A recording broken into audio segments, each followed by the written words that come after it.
2008 में चंद्रयान 2 के चंद्रमा के ऑर्बिट में पहुंचने के बाद 11 साल की कड़ी मेहनत और धरती से 47 दिनों के सफर की बदौलत मिली कामयाबी की खुशी देश मना ही रहा था कि अचानक खामोशी छा गई। ये खामोशी थी चंद्रयान 2 के लैंडर विक्रम के क्रैश होने की। अब 4 साल बाद इसरो चंद्रयान 3 के जरिए उस अधूरे मिशन को पूरा करने जा रहा है। आज मंडे मेगा स्टोरी में जानेंगे चंद्रयान 3 समेत चांद से जुड़े भारत के सभी पास्ट प्रोजेक्ट्स की पूरी कहानी। 15 अगस्त 2003 तत्कालीन प्रधानमंत्री अटल बिहारी वाजपेयी ने लाल किले से ऐलान किया, मुझे ये बताने में बड़ी खुशी हो रही है कि भारत चंद्रमा पर अपना अंतरिक्ष यान भेजेगा। इसका नाम होगा चंद्रयान प्रथम। दरअसल इसके पीछे का उद्देश्य था चांद की जियोग्राफिकल कंडीशंस और वहां मौजूद मिनरल्स का पता लगाने के साथ भारत की स्पेस टेक्नोलॉजी का प्रदर्शन करना। 22 अक्टूबर 2008 को चंद्रयान 1 लॉन्च हुआ और 8 नवंबर 2008 को चांद के ऑर्बिट में पहुंच गया। करीब 1 साल तक ये स्पेसक्राफ्ट चंद्रमा के ऑर्बिट में 3400 चक्कर लगाकर डेटा भेजता रहा। फिर 29 अगस्त 2009 को उससे हमेशा के लिए संपर्क टूट गया।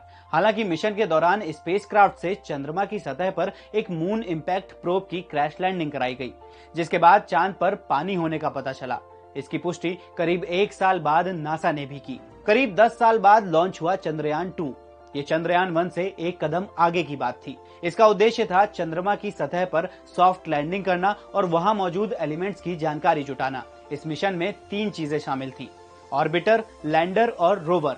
हालांकि चंद्रयान 2 रूसी अंतरिक्ष एजेंसी के साथ मिलकर 2013 में लॉन्च होना था, लेकिन रूस के एग्रीमेंट से बाहर होने के बाद इसरो ने इसे अकेले लॉन्च करने की ठानी।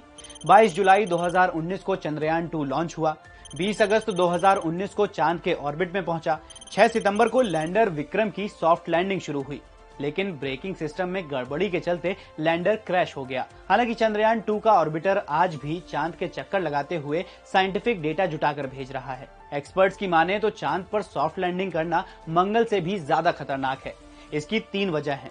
पहला, चांद पर वायुमंडल न होना, जिस वजह से वहां चीजें हवा में नहीं रुक पाती हैं। दूसरा, जीपीएस मौजूद न होना, इससे सतह से दूरी का पता नहीं चल पाता। और तीसरा, चांद का साउथ पोल, यहाँ घुप अंधेरा होने की वजह से सतह साफ नहीं दिख पाती है।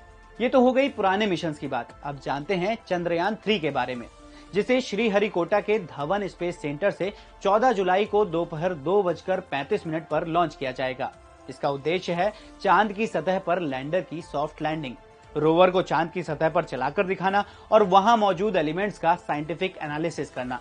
इस 4 टन पेलोड वाले स्पेसक्राफ्ट को लॉन्च व्हीकल मार्क 3 यानी LVM-3 रॉकेट के साथ लॉन्च किया जाएगा, जो 45 से 48 दिनों में 3,84,000 किलोमीटर की दूरी तय करके चंद्रयान 3 को चांद की ऑर्बिट तक ले जाएगा। लेकिन चंद्रयान 3 मिशन भारत के लिए इतना जरूरी क्यों है? वो इसलिए क्योंकि चांद की वीरान और उजड़ी सतह के नीचे कई बहुमूल्य धातुएं मौजूद होने की संभावना है।